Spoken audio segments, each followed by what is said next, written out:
Thank you, Mr. Chairman. Gentlemen, every day when I'm home in Texas, I hear from Texans who are deeply dismayed about the growing politicization and weaponization of the Department of Justice and the FBI. If you are not, every one of you should be deeply concerned about the damage being done to the integrity of the institutions in which you operate.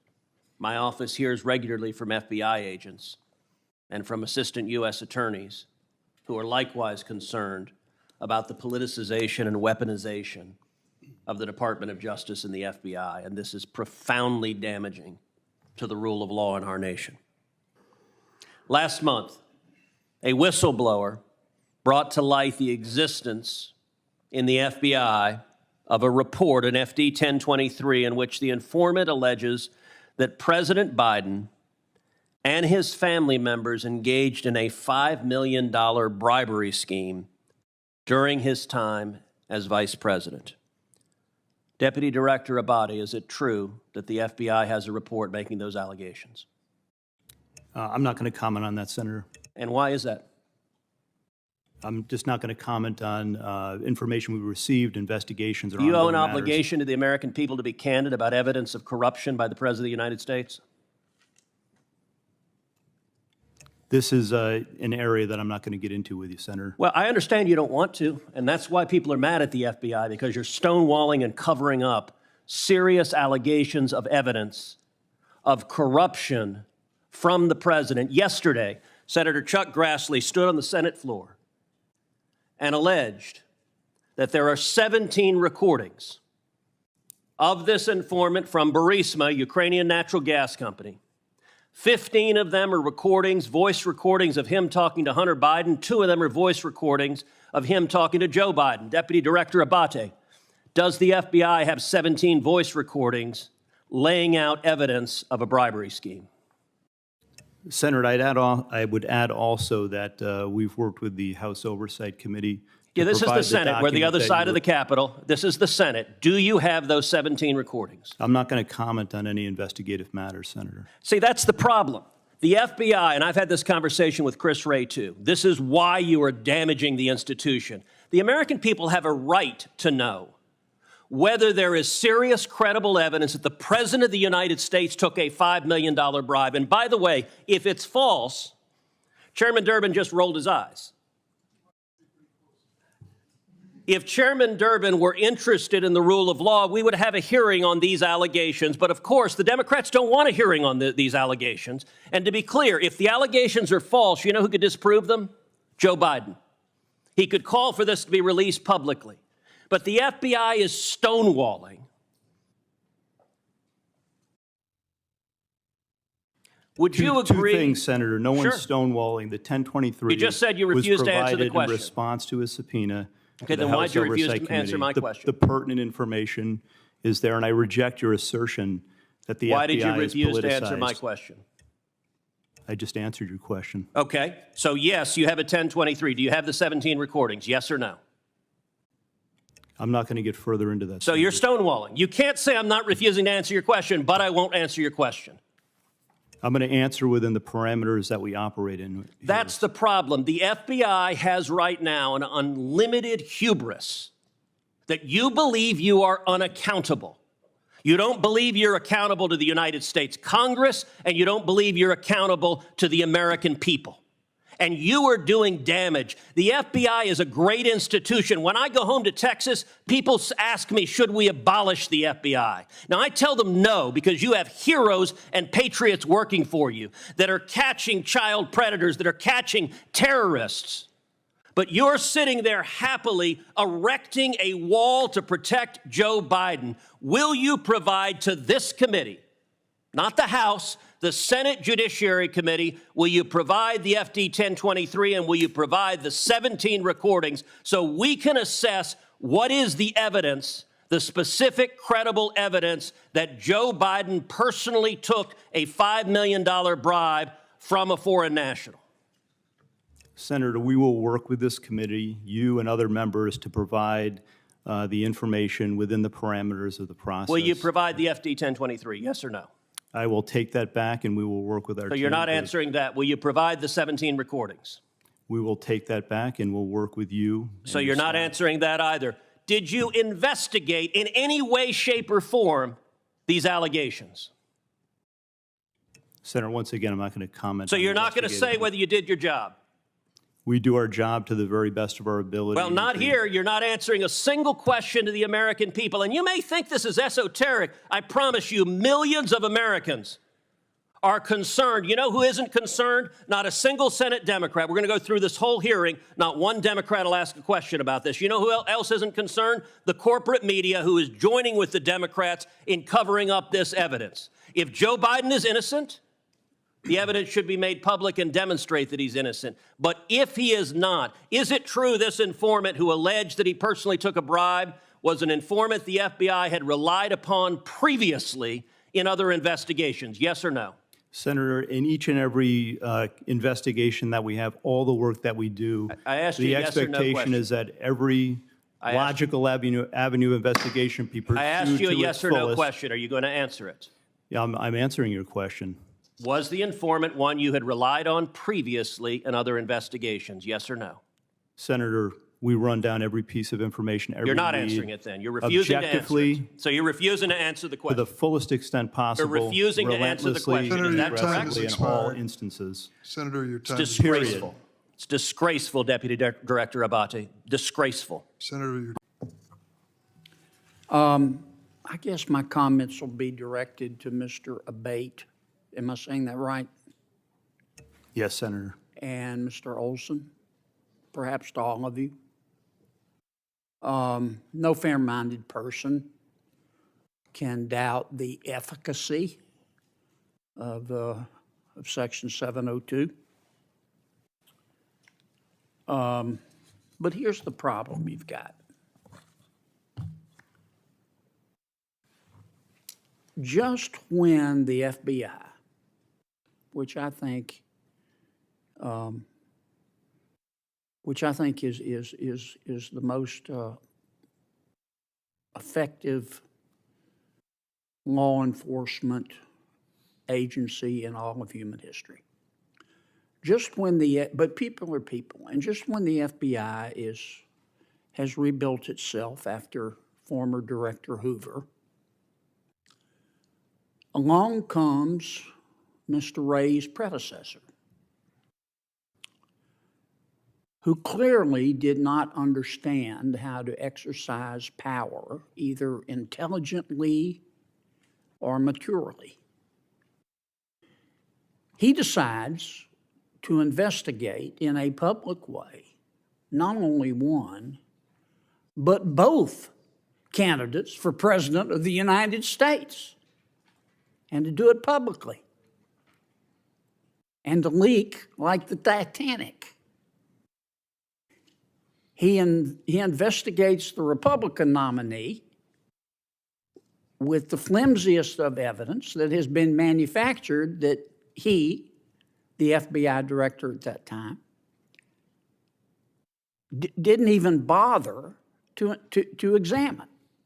And then he turns to the Democratic nominee with respect to her email servers, investigates her, calls a press conference, says, well, I am not going to prosecute her, but she needs to clean up her act. She's been negligent. And then a little time goes by, and he opens up the investigation again in a public way on the Democratic nominee and says, I'm opening this up. And a few days later, he closes it down. Might have cost her to the election. And then we start having reports, predictably, come out after that, the Durham report, the Mueller report, the Horowitz report. And it did extraordinary damage to the FBI and, frankly, to the Department of Justice. Now, Mr. Wray, who I supported to replace Mr. Comey, has said he has reformed the FBI. We just don't know how. We have no idea. I don't have any idea. I do know stuff keeps happening. I mean, one of your agents that was involved in the Mr. Hunter Biden's investigation goes on social media, apparently for a long period of time, and trashes all Republicans. He got fired only because Senator Grassley caught him. And all this hurts you. And it makes a fair-minded American look at this and go, whoa, you know, this is enormous power you have, and it can be used for the greater good, but it also can hurt people. And we've got to come up with a way to make sure that the right people are using this law enforcement tool. And that's the problem you got, gentlemen. If I were you, I'm not. I don't have your expertise.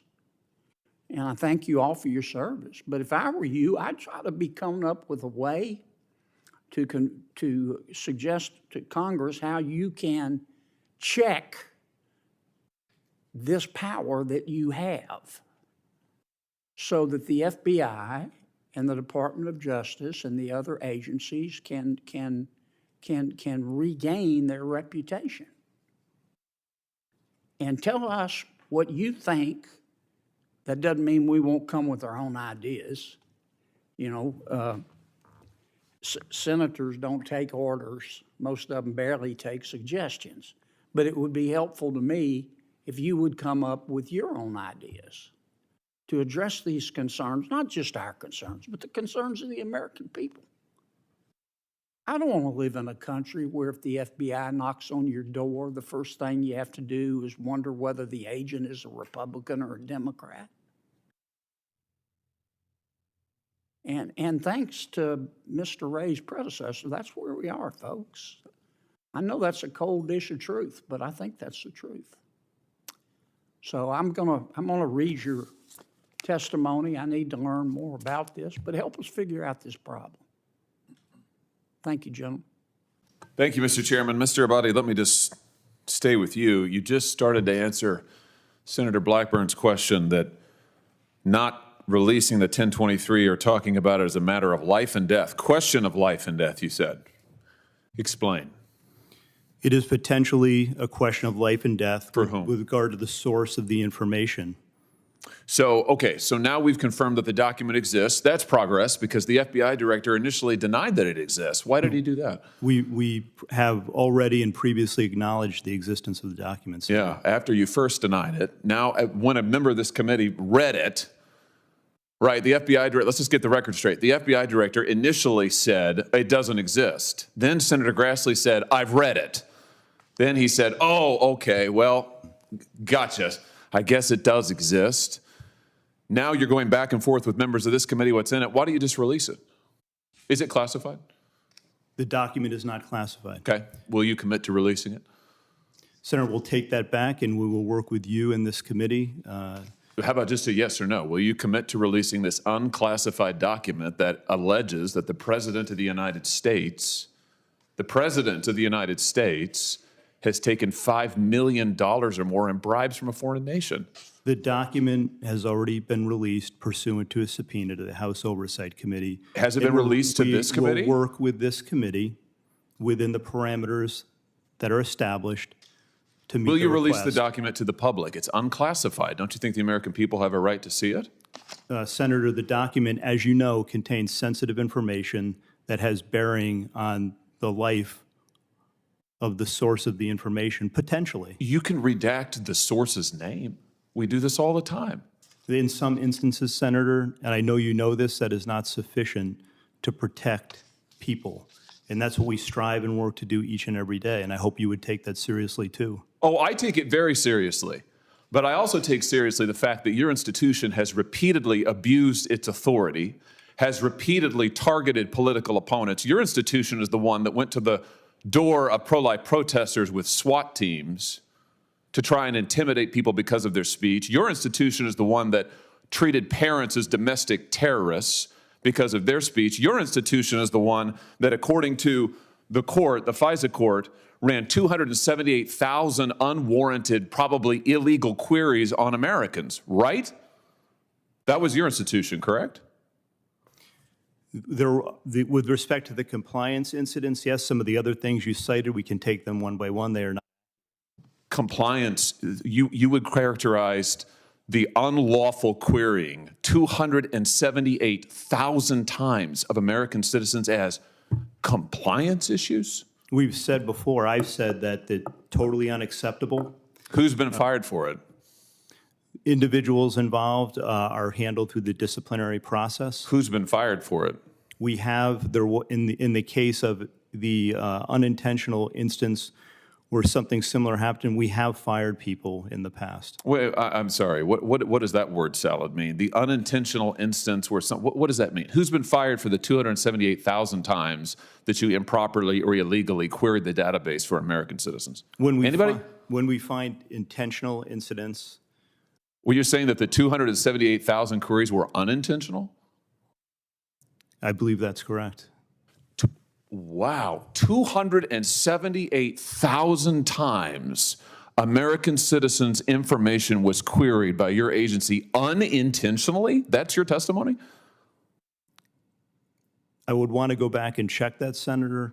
But well, that's what you just told me. My understanding is that the vast majority of Well, wait, that's different. You just said it was. You just said it was unintentional. Now it's the vast majority. Which is it? Do you know? I would want to go back and check it. So you don't know? My understanding is that likely all were unintentional. Likely all. So first it was all of them, then it was vast majority. Now it's likely all. So you don't know is the answer to the question. I don't know the answer as we sit here today, but I will Could have find out started and I with will that get back to probably. you. Who was fired for the lies to the FISA court for the Carter Page warrant? Who was fired for that? Anybody? Has anybody been held accountable for your institution deliberately lying to a FISA court to get a wiretap on an ongoing presidential campaign? There is an ongoing disciplinary process with respect to individuals involved in that. Here's the deal. You're back in front of us asking for the reauthorization of extraordinary authorities. Multiple courts have uncovered extraordinary abuses perpetrated by your agency. You are at the same time concealing information about serious allegations made against the President of the United States, even as your institution also targets his chief political opponent in an unprecedented way. Why would we ever give you the blank check that you want to continue surveilling American citizens in an improper manner? Why would we ever do that? Senator, we're here to talk about reforms today. I did get confirmation that the query... No, we're not. We're here to talk about the reauthorization of Section 702. Why would we reauthorize it, given your track record of abuse and illegal improper surveillance and political targeting? Why would we do that? Why would it be appropriate for this body to do that? We've made significant reforms and implemented corrective measures. We've seen significant progress as a result of that, Senator. The queries that you mentioned early were, in fact, unintentional. That's what I was just told by my counterpart. That is an amazing... the earlier question. So your testimony is the 280,000 queries of American citizens was unintentional. That's your final answer? That's how they were assessed by that team that did the review. I'm not satisfied with that. That's why we've implemented further measures, as I announced earlier today. Yeah, I don't believe that at all. And frankly, we've heard from your agency 1,000 times that you're going to do better, will do better. You promised after the abuses of Title I you'd do better, and then we find out that in the meantime you're illegally querying 280,000 American citizens' data. It's unbelievable, frankly. Everything you say is unbelievable.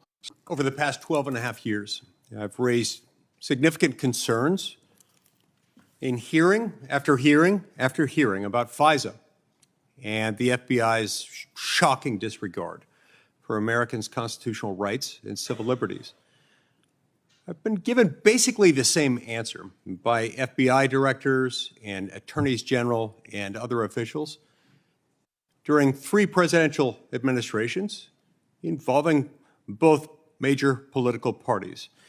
And the answer every time is a variation more or less of the following: just trust us.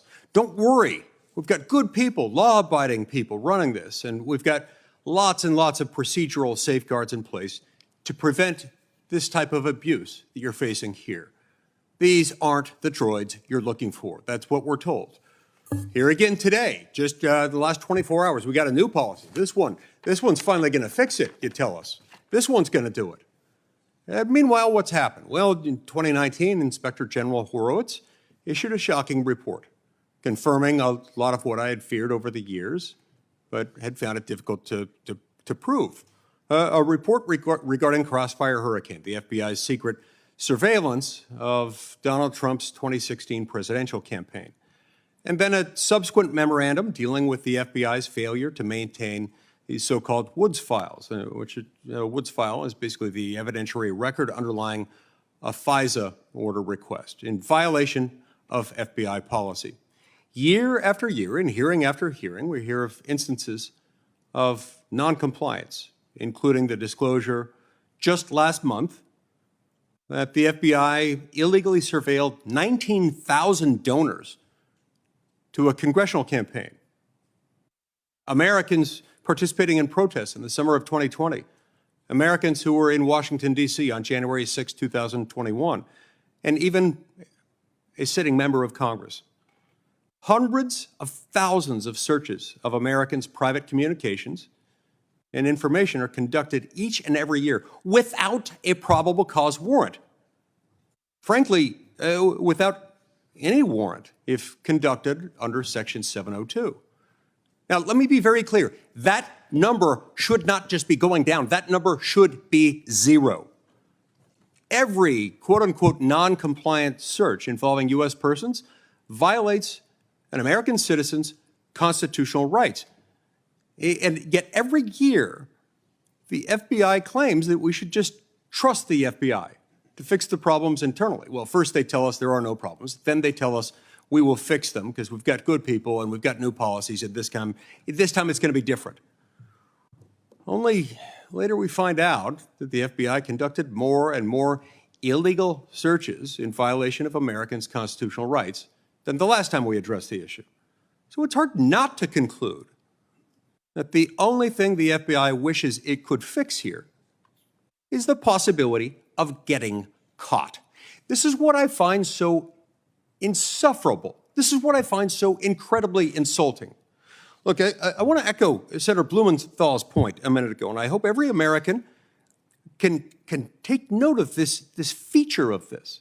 This is unlike other court proceedings. We call it a court, and yet it doesn't have any of the trappings of an ordinary court. There is no adversarial process.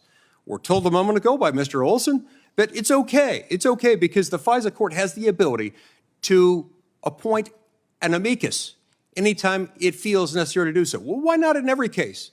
And even if there is an amicus, what interest does the amicus have that's on par with the individuals affected?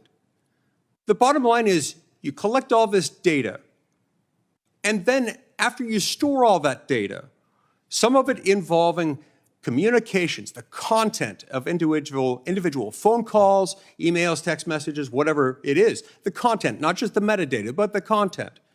You can do a backdoor search on that without a warrant predicated on probable cause. That is itself an affront to the Constitution. That is itself something that is always going to lead to constitutional violations, and it must stop. We've got an opportunity this year to make necessary reforms, and we must do it. But while we've got you here, Mr. Olson and Mr. Abbate, why should we ever trust the FBI and the DOJ when it comes to this issue, whether under the current administration or under a future leadership? Why should we ever trust the FBI and the DOJ, again, to police themselves under FISA when they've shown us repeatedly for more than a decade that they cannot be trusted to do so? Senator, thank you for the question. Obviously, Section 702 is an invaluable intelligence tool. That's beyond dispute. It's also one that's very powerful, and it must be used responsibly. And I share the frustration that you express with the lack of compliance that we've seen in past years from the FBI. I'm not here to defend those compliance problems. What I can tell you is that those compliance problems predate some of the very significant changes that the FBI has put in place.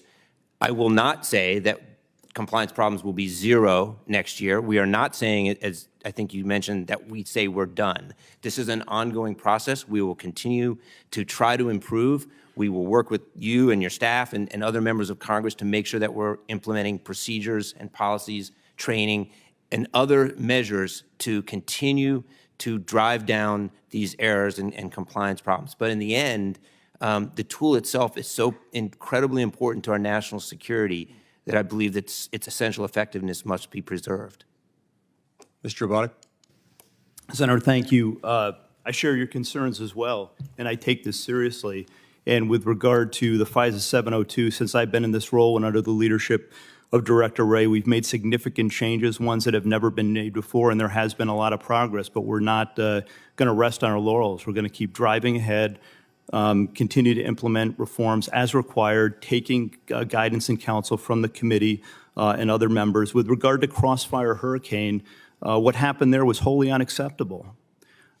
We agree with the findings set forth by Inspector General Horowitz and Special Counsel Durham. We've acknowledged that in the past, and that's 2017 and earlier that conduct occurred, not under Director Wray's leadership or when I was in this position.